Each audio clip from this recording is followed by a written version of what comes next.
Hey everybody, this is Hadrian. Thanks for watching. Let's play some more of our tutorial in Civilization 5. But before we do, I want to take a moment just to take a deep breath, pause, and talk about some of the things that are going on.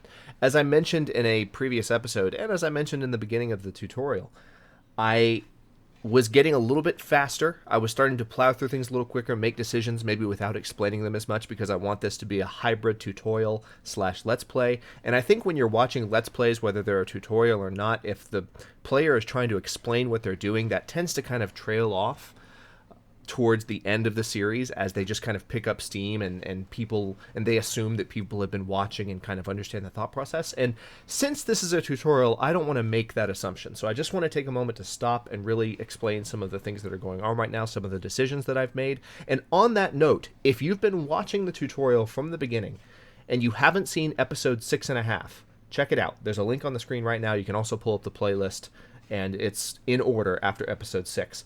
I will be uploading half episodes, which are in general like less than 5 minutes long, maybe even less than 2 minutes, if there's ever something I need to clarify or correct at any point. One of my favorite things about doing this tutorial for you guys is that those of you watching it live are helping to complete it by pointing out gaps that can be filled. So keep the comments coming. I'm glad you're enjoying the series. I've gotten a lot of really nice comments from those of you who are learning as you're playing, and I certainly hope they continue to come in. You guys are welcome to comment anytime, and those of you who have been here for a while know that I really value an interactive channel experience. By the way, just a quick note, for those of you who have been here for a while, who maybe a second ago heard what sounded like a gate slamming, I just, for the record, for once on my channel, I want to point out what that is so that when you hear it, you're like, what the heck is that noise? You know what the answer is. In my apartment complex, I live very near the pool. During the summer, I'm actually going to have to be very careful what times of the day I record because there's going to be a lot of screaming children. But there is a gate that some people just love not to pull closed behind them. They'll walk through it and then just let it slam closed behind them, and it's a rickety gate, so it wobbles when it slams, and it's metal. So if you ever hear that quiet noise in the background from a few seconds ago, that's what that is. Anyway, that's just a tangent. That's a nugget for those of you who have been following my channel for a while and may have noticed that sound or not. But anyway, before I lose everybody, let's get started with the tutorial here. Like I said, I want to kind of explain what's going on. We're building a couple of wonders. Now, we are being beaten in wonders. Some of the bigger ones like Chichen Itza and the Hanging Gardens and the Great Lighthouse, which is currently right there in Lisbon. So we'll have to conquer Lisbon if we want the benefits of the Great Lighthouse. We were beaten to those wonders. So we're trying to catch up and have a few wonders. Just to kind of comment on wonders, which I really haven't done in the series before, I am really, really big on building as many wonders as possible. It's easier to do when you're playing on lower difficulty levels. It becomes less of a viable strategy when you're playing on higher difficulty levels. So just be aware of that. I'm trying to build as many of the wonders in this tutorial as I can, not only because it's kind of my playstyle, but also because I think it's important for you to see how they can benefit you. So I'm trying to build as many as I can. So we did finish the Colossus a few turns ago, and that gives us the added benefit of an extra trade route. So we still can build probably another trade ship, which is what I'll probably do. We'll have to see. Or maybe another caravan somewhere to fill out that 5th trade route. We would normally right now only have 4 trade routes, but because we built the Colossus, we can go all the way up to 5. Now we're also building Machu Picchu in Rome, which is going to increase, as I believe I have actually pointed this one out, but you're going to get an extra 25% gold from city productions, but you have to have the city within 2 tiles of a mountain. As you can see, here's Machu Picchu being built on top of this mountain near Rome. And then in Antium, I don't believe I explained this. We're going to build the Hagia Sophia. Now, the Hagia Sophia will give us an extra great prophet. As you remember, we've already used 1 great prophet to found Latin paganism, and we've used 1 great prophet to enhance Latin paganism. So now we have to spread it, because we've got Catholicism coming in from up here, and we need to make sure that there is a strong base in southern Africa of Latin paganism to kind of push back against this. We also had the option possibly of going up and converting Neapolis away from Catholicism, so there's a bit of a buffer. But both strategies are going to be important. We need there to be a nice, strong base of my religion down here that other religions are kind of further away from, so that it can build up and get strong and start pushing back hard against these European religions and possibly religions from other places in the world that we haven't found yet that are going to be encroaching on our territory. So that's what's going on. We also have a road building from 2 different directions at once, which is always fun to do, between Ravenna and Antium. And then we have this marble being improved right now, which will give us another nice happiness boost when that finishes. It also, as I mentioned very early in the series, when you improve marble, it gives you the ability to build your ancient era wonders, I think 10% faster. In this particular case, it's not going to help us anymore because we're not in the ancient era anymore. As a matter of fact, it's 1170 AD. So yeah, let's also, I have this settler. I believe the settler is heading down to this tile to found another city. And then it looks like we might need to found a city on Madagascar as well, just to take advantage of that island territory and just to explore it a little bit more. I think that'll be important. Speaking of exploring it, let's go ahead and take care of that now. We've got this Roman legion here that's not doing much. It'll take 5 turns for him to get there. We can send the legion over there. There might be some ruins. You never know. We haven't seen everything on that island.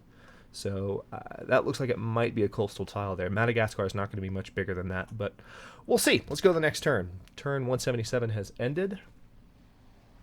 We are almost in range of another cultural policy, which is great. Again, all of these, as long as they're being worked, we have a Pantheon bonus. Crap. Well, there goes Hagia Sophia, unfortunately. So we got 30 gold in Antium. So that is not the best thing in the world to happen. But it's okay. We'll catch up. I'm going to go ahead and build another settler because we need to be in full tilt city founding mode now. I mentioned a few episodes back that I was going to pause for just a second and build some things based on the fact that I only had, 4 cities, and you can build certain wonders and other things when there's a certain building in all of your cities, but when you're getting ahead of yourself and building a ton of cities, it's hard to keep up. Well, at this point, we need as many production centers as possible because we need to catch up with these empires that are ahead of us. So I want to show you guys a little bit about how to play catch up when you are in that mode. So it's really good for the tutorial that this is happening. I'm not worried about it at all. So we just finished metal casting, so we're going to have the ability to build forges and workshops, which are both really handy. Forges get extra production from each source of iron, and they also have just a 15% production bonus when you're building military units, so that'll be good when we finally have to militarize, which will probably happen more in, I would say, maybe the Renaissance or even the industrial era is when you'll see your first fighting. Also the workshop, which just gives a nice production bonus, so we're going to have to focus on those pretty soon. But in the meantime, actually I had that up for a reason. Let's go ahead and research education, because that will give us the opportunity to build Oxford University if we have a university in all of our cities. And of course, we have to build the university once we research education. So it'll be a minute before we get there, but it'll give us a free technology. We also, speaking of things to catch up on, we have a spy in Lisbon. It's going to take 3 turns to establish surveillance. And then after surveillance is established, we can begin stealing technologies from Lisbon, which is going to be very, very important to do, considering the fact that Portugal is so far ahead of us. All right, so Vatican City is seeking a great scientist. In Bratislava actually they don't want to be Catholic, they want to be Latin paganist. Interesting. So that's what's going on there. All right, while the turn's changing here, on the topic of militarizing and conquering, one of my fellow YouTubers and a subscriber to my channel, 20 Italians, was getting on me about how I need to conquer Vancouver and conquer Cape Town. You're a Roman, you should be conquering things. Let me tell you why I'm not going to do that and why that's a very bad idea. First of all, granted, our relationship with these city-states is not great right now. Let's go ahead and change that. I'm going to give them some gold to get our influence back up. These are both mercantile, or maritime, maritime, not mercantile, city-states. And what that means is that when you're friends with them, they give you food. As I continue to get the resources to keep Vancouver and Cape Town as friends, I will be able to increase the growth, especially as allies. I'll be able to increase the growth of Rome, at least, and possibly my entire empire. And having 2 city-states near me that can help my cities grow faster when I'm behind is a very important advantage. If I conquer them, I lose whatever unique city-state advantages they give me. Just because you conquer them doesn't mean you get to keep whatever cool little bonuses they have. You will lose that. It will just become a city. So just know that. I will lose that in Vancouver or Cape Town if I were to conquer them. I will conquer Vatican City because it's less useful to have a religious city-state as an ally. Plus, I just kind of want to have some territory up in Europe, and they're all up in my way. So, all right, let's choose production in Neapolis. What can we build here? Looks like we need to get to work on the workshop. Yeah, they're urging us to build that, so let's go ahead and do that. That will help increase our production. Route 2 canceled. Oh, that's good. Looks like we are done building the road from that direction. Where is our settler? We had a settler moving. Where'd you go? There was a settler right there, wasn't there? I'm so lost. Anyone see my settler? I don't see my settler. There was a settler right next to Antium. Now it's gone. Oh, it's right there. It's right where it's supposed to be. I just couldn't see the icon. Wow. Okay, I'm blind. And I even looked there too. I was completely blind. I couldn't see it. All right. So the road is done. Ravenna's not quite connected, but it looks like in 4 turns it will be. So the unit needs orders. Let's go ahead and send them close to this city to start building, because that settler will be able to found a city in the very next turn. Marble is now available in Ravenna. This increases production when building ancient and classical era wonders in this city by 15%. Not going to help, but we do get the happiness bonus. Notice we're up to 20 happiness, which is great. Increase over influence over Vancouver has increased to the point where you are now friends. As a maritime city-state, they will export food to your empire. That's what I was talking about. +2 in the capital right now, so Rome is growing faster because I'm friends with Vancouver. Ravenna now has 2 citizens, so we're not in production mode yet in Ravenna. We're still trying to grow as quickly as possible, but right now the Oasis is being worked. That's a very nice food bonus, and the whales are being worked. That's a nice food bonus as well. So Ravenna is going to grow pretty quick because there's a lot of food nearby. I hope no one beats us to Machu Picchu, but my fear is that someone will. Marble has been connected for Cape Town and for Singapore. That's good news. I didn't know those missions were open.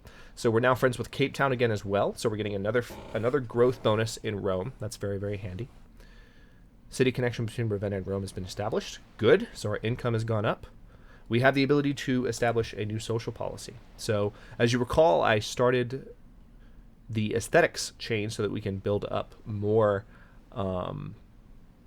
culture faster, and I'm going to go ahead and select fine arts so that 50% of this 24 happiness we're producing can start going towards additional culture so that we can get more social policies sooner. Again, just trying to crank up as much culture as possible, particularly since we're behind. These policies will help us catch up. So now we're up to +46 because we got that. All right, so this unit needs orders. Let's go ahead and get them to improve these bison. All right, so we got some influence over Singapore as well, and Singapore is mercantile, so they provide extra happiness in your empire. You're receiving 3 happiness from them. So that's part of the 24, is being friends with Singapore. And I don't think we're going to try and conquer Singapore, especially because they do provide that happiness bonus. We can probably benefit from trying to keep them. Let's see what else is going on here.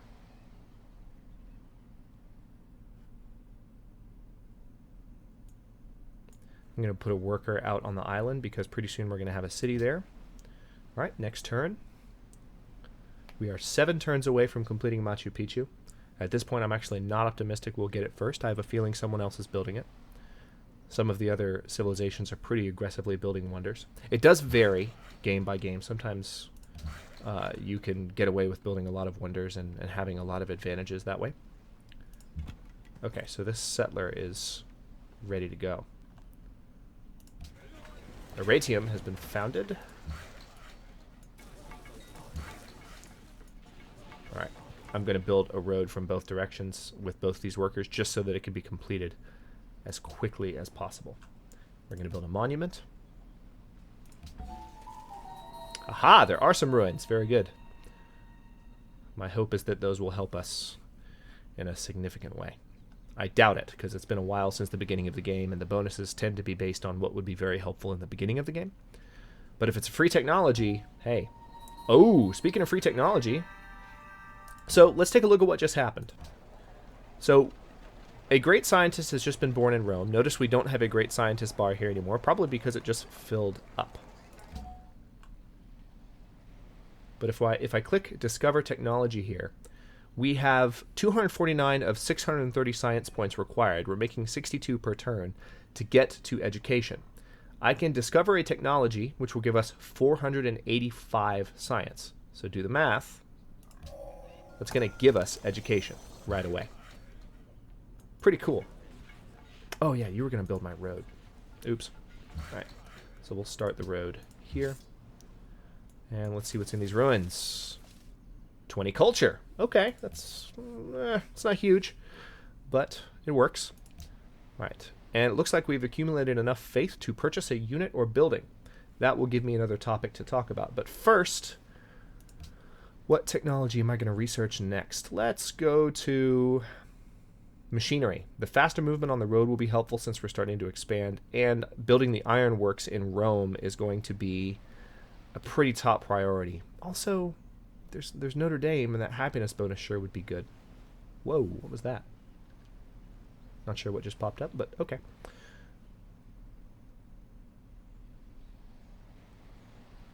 Huh. Yeah, machinery then. It's good to go.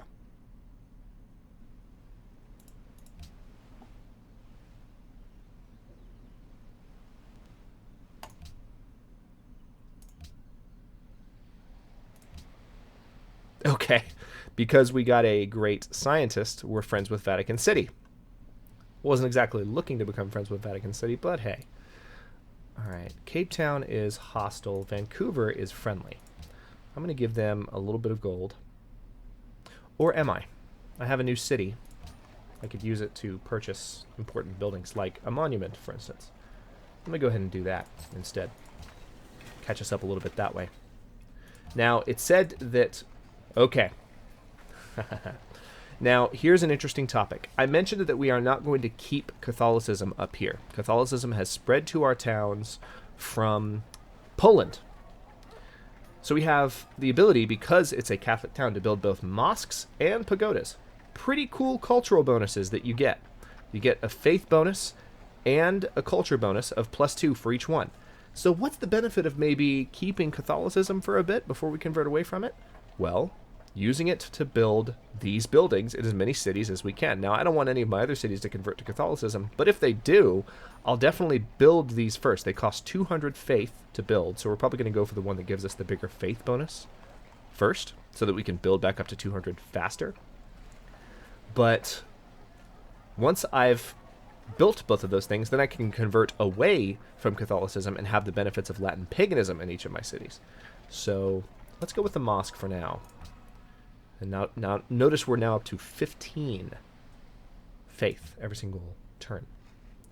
All right, we're going to build a shrine and a ratium, build up some more faith. And looks like a settler is about to be built, so this settler will be able to go out onto Madagascar. Or do we need to maybe put a settler up here?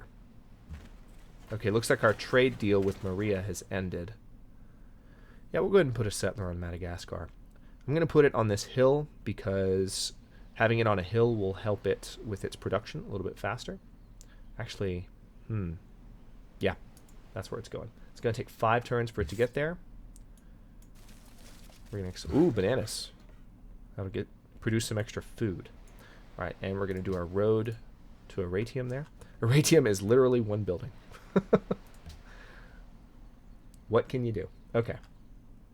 So in Antium, I'm going to go ahead and build the workshop as well. Again, I'm trying to crank up production as rapidly as possible. That's my current goal in order to catch up with some of these other empires.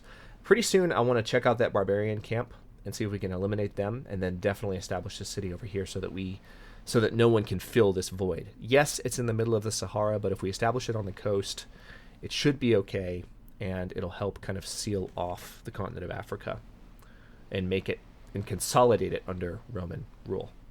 So let's go ahead and do that. Let's take our Roman legion and send them toward that barbarian camp to kick some butt. This one is already upgraded as well with both the shock and drill promotions, so this is going to be a pretty powerful army. Okay, that's done. Still exploring Madagascar just to see what else there might be. Nothing else, of course, except those bananas.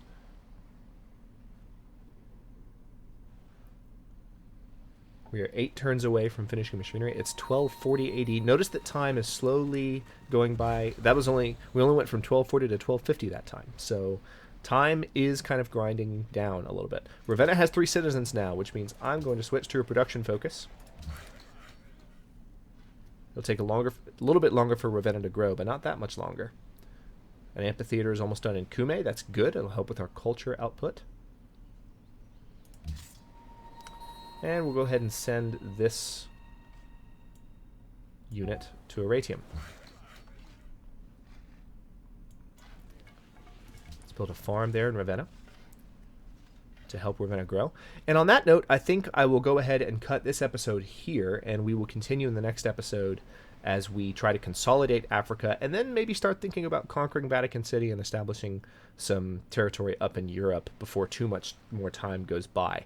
I have a feeling Poland also has their eye on that area, but maybe they don't want to get involved with being too close to these city-states. Maybe they're trying to expand more in this area. We, of course, have no idea what's going on in the Russia area. We don't have a view of it right now. Our scout died, unfortunately, but we will continue trying to consolidate Africa and head up this direction. So I hope some of the explanation I provided for why we haven't done more conquering yet makes sense. There will be plenty of fighting to come. Also, you know, on that note, it's just worth mentioning, this is kind of what I mentioned in the beginning of the game with how, or not in the beginning, but, you know, at some point during the tutorial I've brought up at least once that, you know, the early ages go by pretty quickly in Civ 5. They do. So unless you are really trying to do a lot of fighting in, say, the classical age, you're going to find yourself in the, you know, medieval and Renaissance eras before you do too much warfare, especially if you're a builder type player like I am. This is fairly normal. We also had the luxury of starting on a continent that was completely ours with no competition from another nation. So we've been able to focus on just expanding without worrying about having to fight anyone. So yes, not quite Roman behavior. Might do another Civ series in the future where there is a lot of conquering early on just by virtue of how the game plays out. But again, every game is different. Every player is different. How you play to win as a player and how you play to win each individual game is going to be different. It's part of what makes Civ 5 such an entertaining experience. Thank you very much for watching. If you enjoyed the episode, don't forget to like the video and subscribe to the channel. I upload new episodes in Civilization 5's tutorial every day at noon Eastern Daylight Time because it's no longer standard time in the US right now. So that's GMT -4 for those of you not in the States. Thanks very much for watching. I'll see you guys next episode.